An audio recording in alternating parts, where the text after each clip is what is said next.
I say to you, you got goals and dreams, you're going through some tough times right now. Won't cost you nothing. Go on YouTube, find everything that I have recorded, and watch it every day, hours on end. It will change your life. It will change your life. It will teach you how to become successful. It's easier now to become successful than ever before.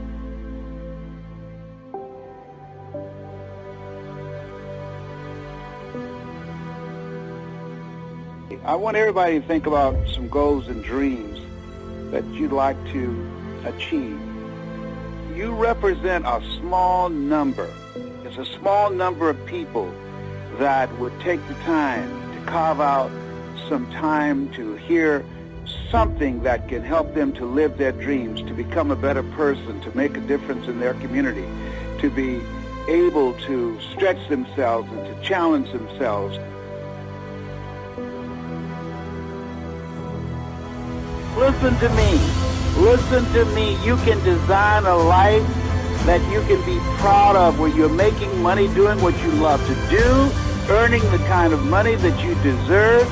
If you spend time saturating your mind with positive material, stay away from people whose negative conversations can affect your attitude about yourself, and spend some time learning something. What is it you know today that you did not know yesterday?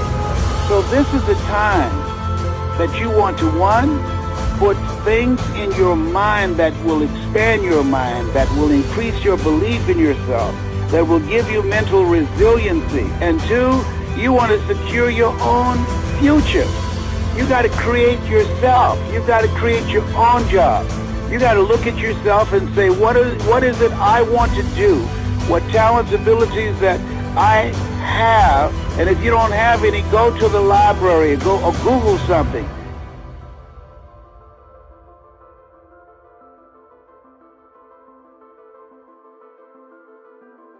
This is your time. Make it a discipline. Dedicate yourself. Give yourself homework to work on your mind, to work on your health, to declutter your life, to clean your life up, to clean up your conversation, to start reading a minimum of 20 to 30 pages of something positive every day.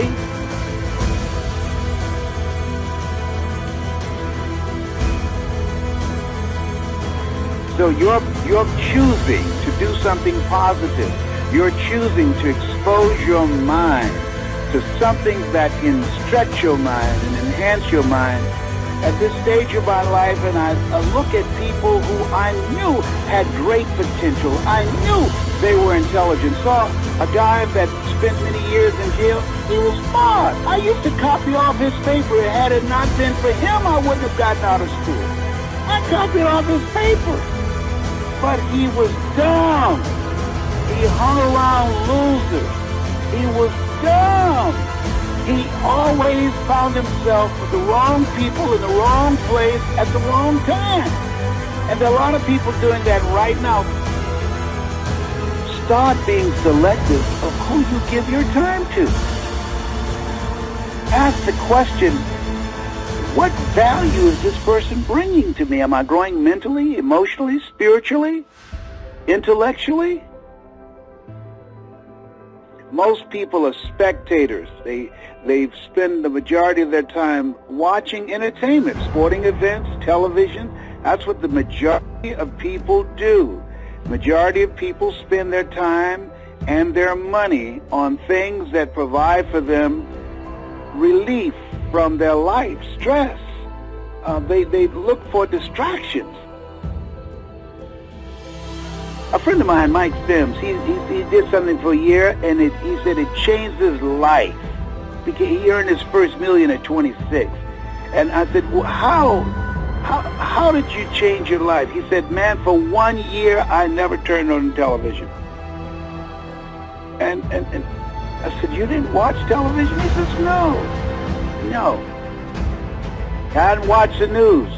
I said, how'd you find out what was going on? He said, people told me. And I wasn't even interested. He said, I have enough problems of my own. Why should I watch other people's problems? He said, and it changed his life.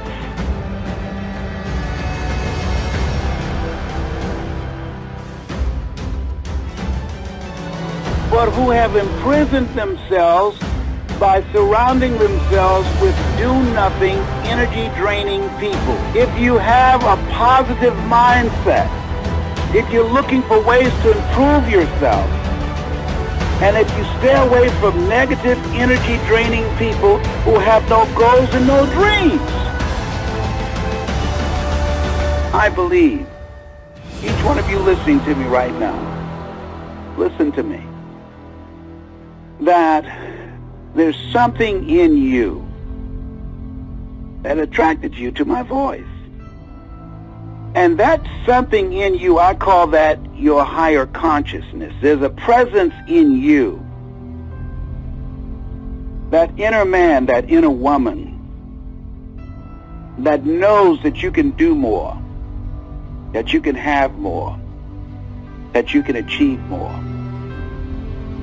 And that if you honor that still small voice within you and continue to saturate your mind with positive things, continue to look for people with talents, abilities, and skills, and surround yourself with people that you can learn from, people that you can grow from, and set for yourself big goals and dreams. There's some power in pursuit of a dream.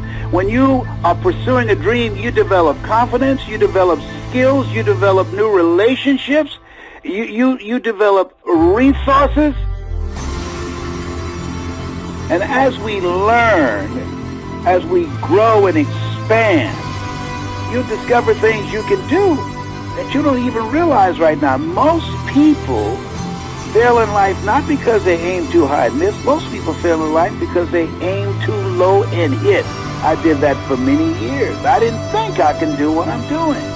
There are things you can do that you don't know, and you've got to challenge yourself. Well, I tried some things and they didn't work out. So what?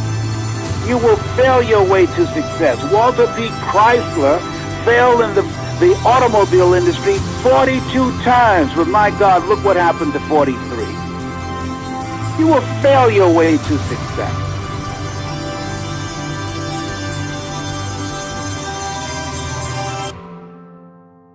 As her friend threw her father's ashes in the wind, and the wind blew the ashes, she said what grabbed her and moved her so deeply was, as the ashes disappeared, it was as if her friend's father never existed, because he didn't live a life of contribution. He didn't have any projects that he was working on that would make a difference. He didn't build relationships with people that could have helped him do some of the things that he was sent here to do. No one was there to witness the throwing of his ashes but his daughter and a stranger. Most people go through life like that. They die unlived lives. And I believe there's something in you that's causing you to hear my voice. Something in you that says, I want to live.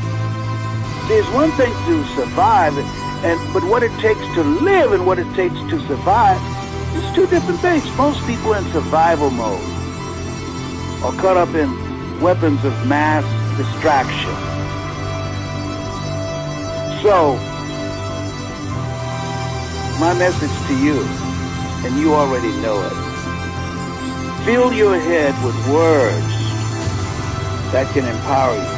See, if you turn off the television and turn up your life, if you let go of negative people who are filling your head with head trash, and you focus your time and energy on developing another skill, you'll be surprised at what you can do. You have greatness within you. Challenge yourself, push yourself, surround yourself with people who have goals and dreams, mastermind and encourage and inspire each other. and you will develop a strategy and a synergy to do more than you can ever begin to imagine. You have something special. You have greatness within you. That's my story, and I'm sticking to it. He said, when life can no longer threaten you with death, he said, what else is there? What else is there? And the majority of the fears that we have are not life or death fears. They're not those kind of fears.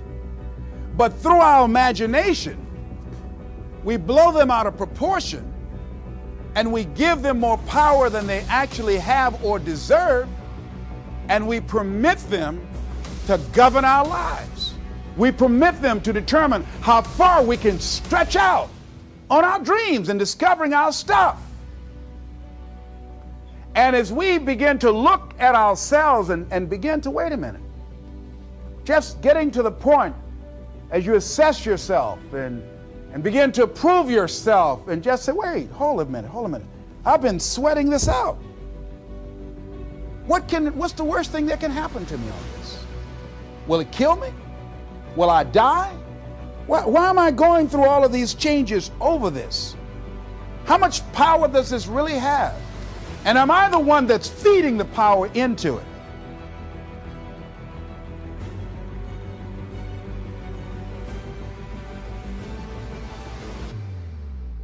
You can either live your dreams or live your fears. And I think the majority of people actually are not living their dreams, but are living their fears. So I want to ask you a question. What are your fears? What are you afraid of? What are you scared of? Because we all have fears, don't we? We all have something that's blocking us, that's holding us back. And as we begin to look at life, what we realize is that the reason that most people are not living out their true potential, are not doing all of the things that they would really like to do, is because of fear.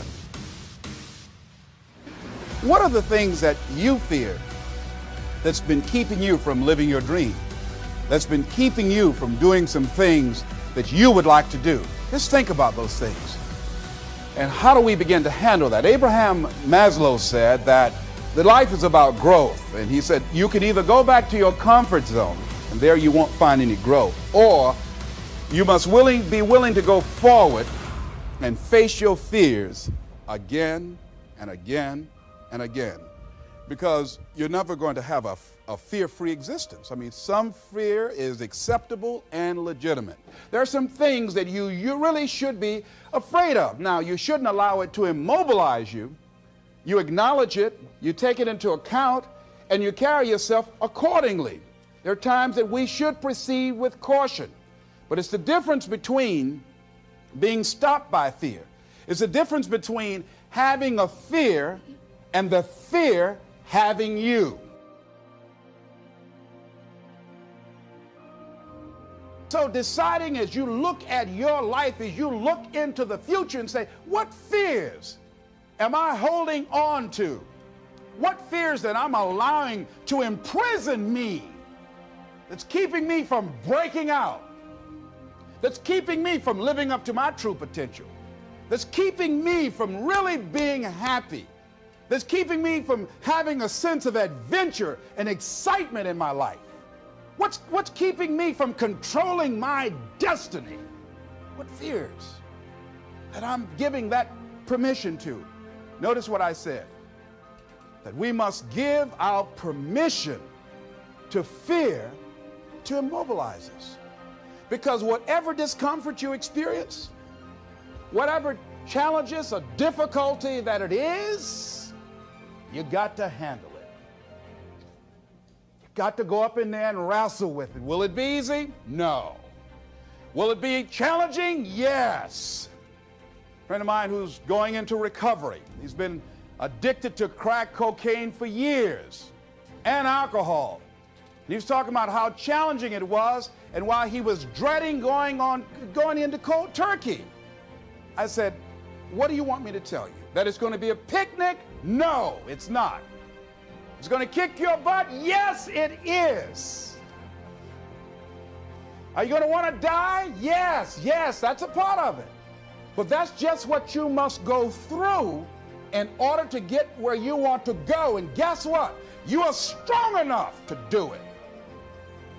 You're strong enough, and your life is worth whatever you have to go through to get past this addiction.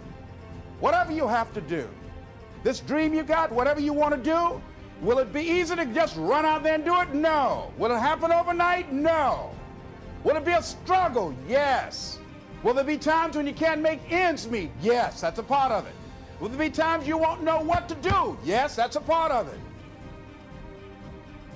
See, when you are not filling your life with the things that you are capable of doing, see, we all have some stuff that we've been given.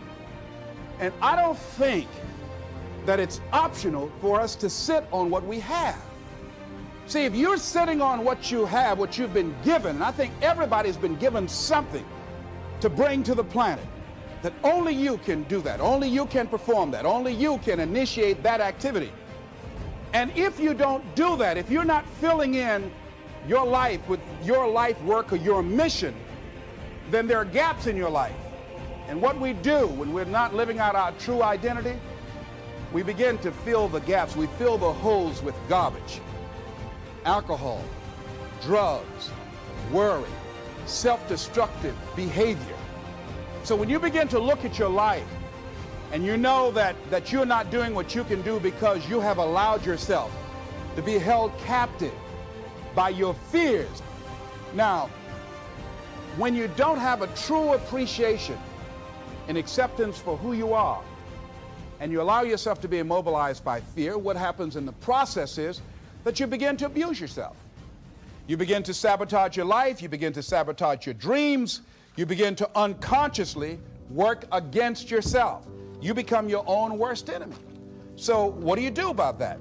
Well, you begin to realize that your dream and your gifts have so much meaning and so much value for you till your hunger for them will begin to push you past the fear. Your hunger to have them will give you a special drive. As you work on yourself, as you begin to acknowledge your true identity, true power that you have, the true capacity you have to bring about change, the miracle-working power that you have within yourself to do the things that you want to do.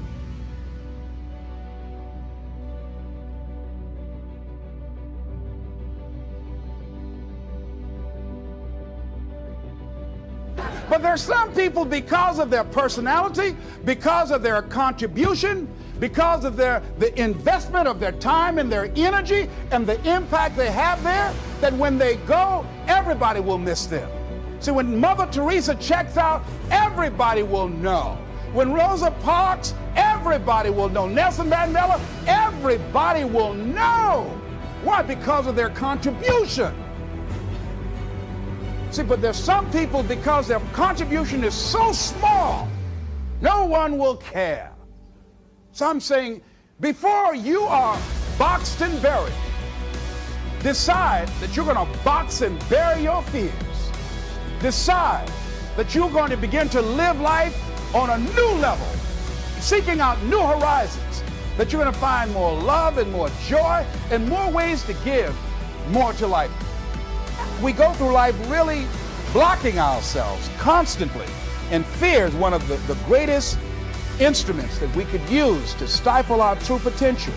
When you begin to look at your life, you can decide to use fear as a blocker, or you can decide to use it as building blocks. But you decide, hey, look here, I'm going to move in this direction. I'm not going to allow anything to stop me from doing what I want to do. Now, life is too short for that. Too short and unpredictable, moseying through. Not trying to disturb anything, not trying to shake anything up, not trying to make any waves.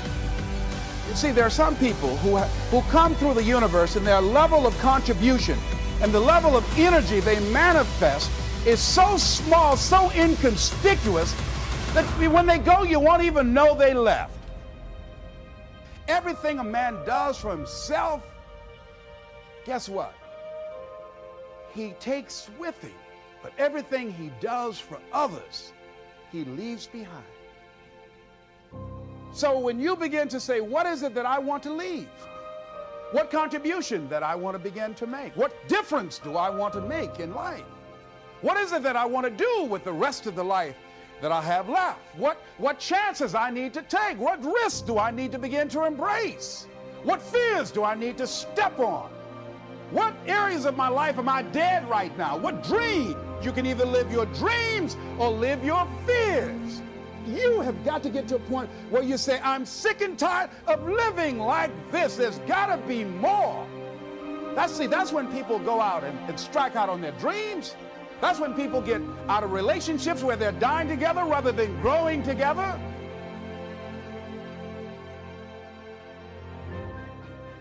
The impulse to dream has been slowly beaten out of me through the experience of life. And most people, ladies and gentlemen, have stopped living their dreams because of the lessons they've learned from life or things they've picked up, because we've only been born with two fears: the fear of a loud sound or the fear of falling. And all the other fears are fears we learn, fears we pick up. Whatever you're scared of, your life, the value you brought to the planet, far more important than whatever you're afraid of. You're stronger. So as we begin to look toward the future and look at what will it take for us to break through those fears, one, acknowledging the fear, knowing it's all right, some fear is healthy. Beginning to know that your dreams, your passions, your drive to achieve whatever it is you want, as it has more power and meaning, it will move you past your fears. As you begin to feel that you deserve it, your passion and goal is so strong, the fears won't matter. As you begin to trust yourself and put yourself in the situation where you have to make it happen, you will make it happen. Ladies and gentlemen, I don't believe this. I know this from my own life experience. I know that you've got greatness within you. I know that you have unlimited potential in you. I know that you have something to give to the universe. I think it was Joe Frazier who said this one. He says, all of us are like the blind man at some point in our lives standing on the corner, waiting for somebody to lead us across. See, all of us at some point in our lives need some help, need someone to reach out to us, to throw out the lifeline, to help us go across some treacherous waters that we couldn't navigate by ourselves. None of us do it by ourselves. All of us at some point in our lives. We need that kind of help. We need that kind of assistance, because we grow from the people we have in our lives that can enrich our lives personally, professionally, spiritually, and all the dimensions of our lives. We don't grow in a vacuum. So as you look at yourself, what are the fears you have that maybe you need some help in strengthening yourself in that area? As you assess your strengths and your weaknesses, as you begin to improve yourself and your passions and your dreams and your goals and the things that you want, if you decide to experience all of your true potential, as you decide to manifest all of your greatness, as you decide, wait a minute, what else is available to me out here if I decided to experience the fear of rejection, the fear of no, the fear of failure, the fear of standing by myself? What else is available? Of taking a chance, a fear of losing it all. What else is available to me that will bring some extra meaning and value? The fear of people not liking me. You know how many people do things they don't want to do because they want everybody to like them? Accept yourself, then you accept the fear as a fact and not a force. See, when you accept yourself and you accept fear as a fact, that means that it's something that happens, it's something that you're going to experience, but it is not a force to hold you back. It doesn't have any special power other than that you give it. So you accept the fact that you are afraid, and then you move on anyhow.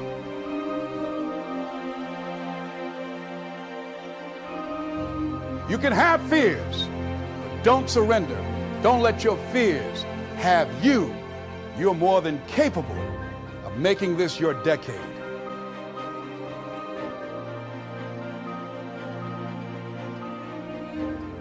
It's time to break out and play a bigger game. I want to leave this with you. My mother used to love this, and I dedicate this to you and the dreamer in you. Leslie, say that thing for me, boy, that makes me feel good. It says simply this: if you want a thing bad enough to go out and fight for it, to work day and night for it, to give up your time, your peace, and your sleep for it, if all that you dream and scheme is about it, and life seems useless and worthless without it, and if you gladly sweat for it and fret for it and plan for it, and lose all your terror of the opposition for it, but if you simply go after that thing that you want with all of your capacity, strength and sagacity, faith, hope, and confidence, and stern pertinacity, if neither cold, poverty, famine, or gold, sickness or pain of body and brain can keep you away from the thing that you want, dogged and grim, you besiege and beset it, you'll get it.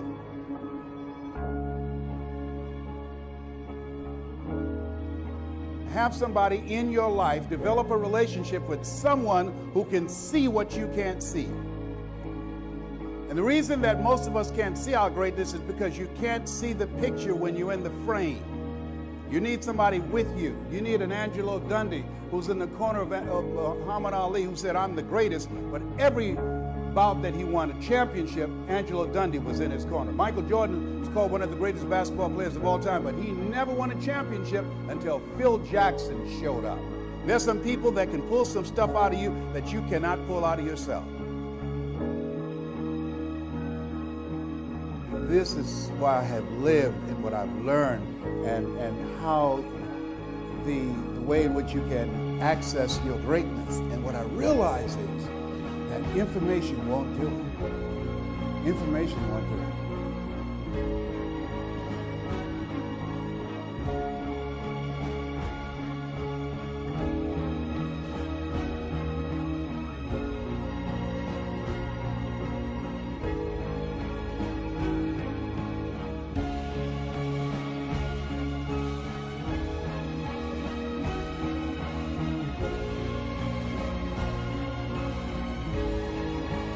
So the ideal situation for a man or woman to die, to have family members praying with them as they cross over.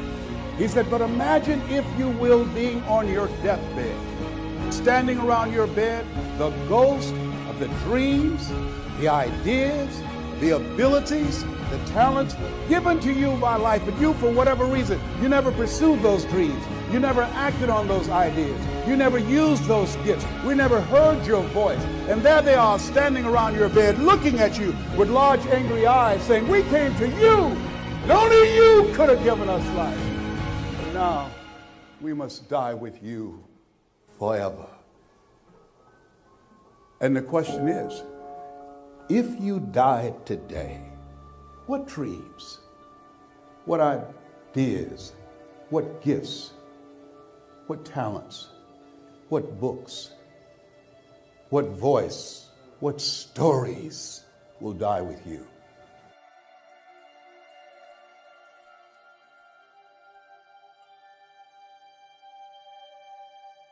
It's not in the Far East where there's oil in the ground. It's not in South Africa where there are diamond mines. It's at the wealthiest place on the planet. It's the cemetery, because there you'll find potential never realized. There you'll find dreams that never become a reality. There you'll find voices of leadership that the world never heard from. What if you live your whole life only to discover that it was wrong? That it was wrong. That you live your whole life playing small. God had so much more in store for you. Maybe that's why Henry David Thoreau said, oh God, to reach the point of death only to realize that you've never lived, that you've never scraped the surface of your potential. I know you've done things that you feel good about and that you're proud of, but I can tell you, you have so much more in you.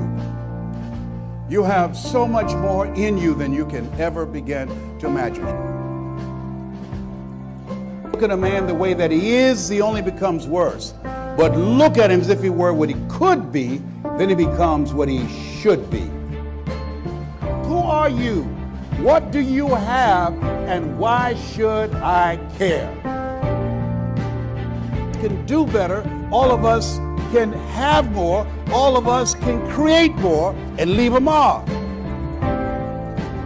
We don't get paid by the hour. We get paid for the value we bring to the hour. And so what he did was he held himself accountable and he made a decision to do something different with his life.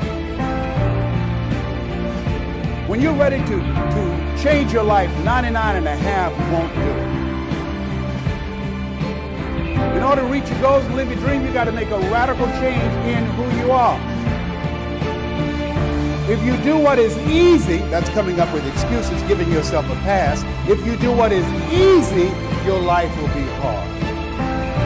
But if you do what is hard, your life will be easy.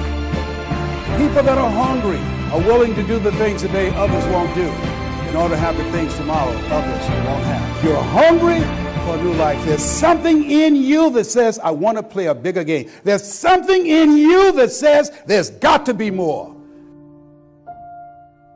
There's something in each and every one of you that waits and listens to the voice of the genuine in yourself. It will be perhaps the only guide you will ever have. And if you cannot hear it, all of your life, your days will be spent on the ends of strings that somebody else pulls. And the reason that you're here is because you are going to pull your own strings. The reason that you're here, there's something about you that knows this is not it for me. I want to play a bigger game. The reason that you're here is because you are not willing to settle. The reason that you're here, that being in this energy and around people that are pursuing their greatness, you have something special. You have greatness within you. You have to have a mindset that I'm going to access my greatness, and that's why you're here. The quarterback, Wilson, said his father said to him, why not you? Why not you? You should be successful. People are going to be successful. Somebody's going to win the Super Bowl. Why not you? And I say to you that there are people who have lost their jobs, who've got behind on their bills, who've gone through the embarrassment and the shame of bankruptcy and foreclosure, and yet and still they did not give up. They kept on fighting to get back to the top, and they did. Why not you? There are people that a doctor looked at them and said, you're terminally ill. You've got 3 months to live, and years later, they're still here. Why not you? There are people who have lost everything, who've been down on their luck, and they didn't have 2 dimes to roll together, but yet and still, they didn't allow their circumstances and the situation of where they were to define their future, and they pulled it out. Why not you? Why not you? Life every day to all of us is a Super Bowl. Somebody's going to win. Why not you? Why not you live from your dream?Hy not you decide that I'm going to control my destiny? Why not you decide I'm going to leave a legacy rather than liability? Why not you decide I'm going to make my life count? Why not you?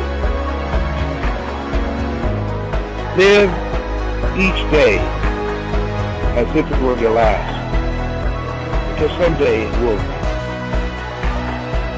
I believe as we look at ourselves and look at our gifts and look at our dreams that we have a gift. We have something. We have gifts, the things that we are supposed to do.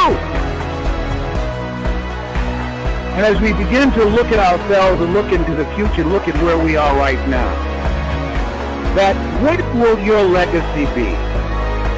Whose life will you touch? Whose life will you change?